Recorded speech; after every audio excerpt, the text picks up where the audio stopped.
विश्व विज्ञान YouTube channel के अपने प्रिय मित्रों का हार्दिक स्वागत और समादर करते हैं। मित्रों, एक प्रेमानंद महाराज है, वो कहाँ के हैं और उनका क्या संप्रदाय है ये तो हम नहीं जानते, लेकिन उनके द्वारा प्रस्तुत एक वीडियो हमारे देखने में आया और उन्होंने अवश्य ही हमारे परम कल्याण की बात उसमें कही है। संत संगति का क्या परिणाम होता है, संत संगति से मनुष्य के जीवन में क्या परिवर्तन होता है और क्यों होता है, इस विषय में यदि हम सूक्ष्म चिंतन करते हैं तो हमारे ध्यान में ये बात आती है कि संत हमेशा अनुभव की बात करते हैं, वे अनुभव देते हैं और वो अनुभव ही इतना जिसे कहा जाएगा कि यानी मौलिक होता है, मूल्यवान होता है, महत्वपूर्ण होता है कि उस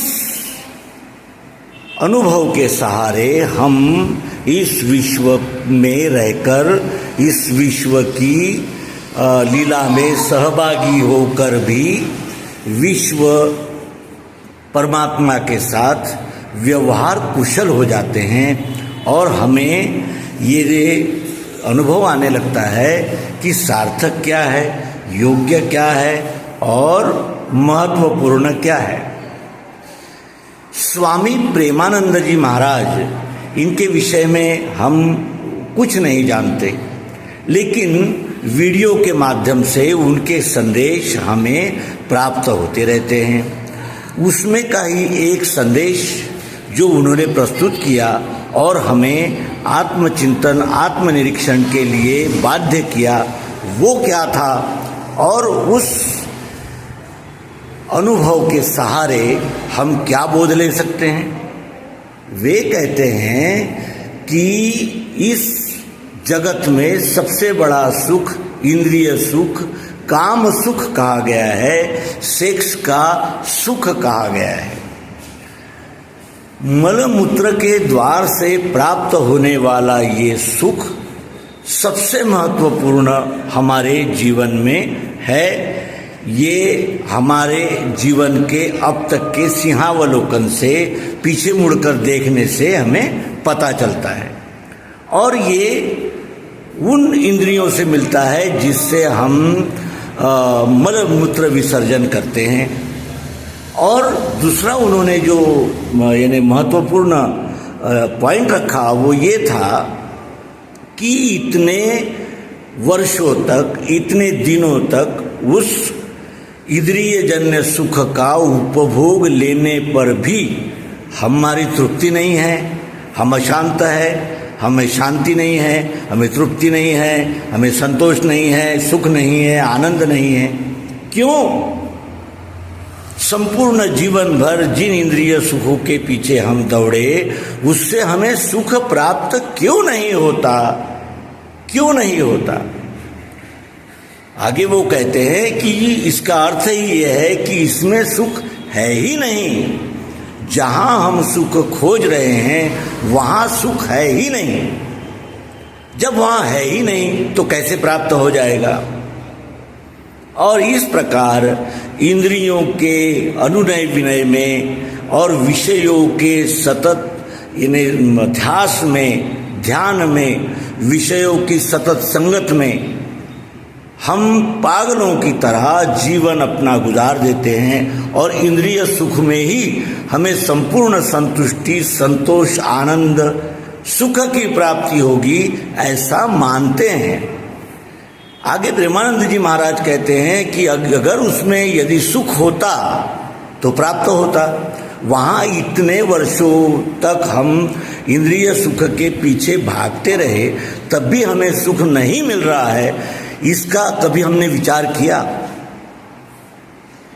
और इसका विचार अब हो रहा है जब हम स्थित प्रज्ञ दृष्टि से अपने ही विचारों को, अपने ही रुचियों को, अपने स्वभाव को और अपने यानी भ्रम को जांच करते हैं तो ऐसा ध्यान में आता है कि जहाँ सुख नहीं था वही हमने सुख प्राप्त करने का प्रयास किया। और ये स्पष्ट है कि इंद्रियों में सुख का भास है, सुख नहीं है।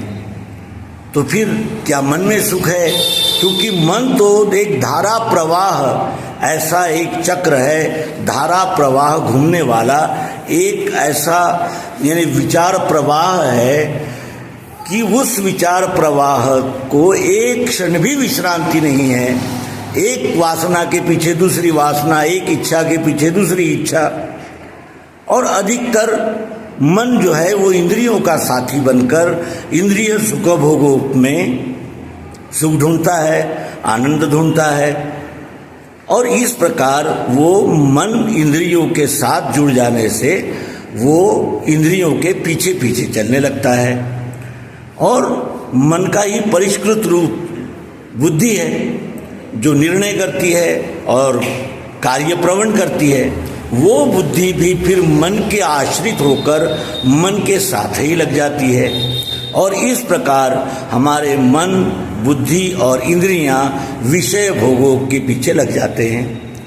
ये कितनी बड़ी मूर्खता है कि जहाँ है ही नहीं वहाँ उन बातों की खोज करना, जहाँ सुख ही नहीं है वहाँ से सुख प्राप्त करने की यानी जिसे कहते हैं कि मृगजलवत हमारा जो बर्ताव है या मृगजलवत जो अनुभव है,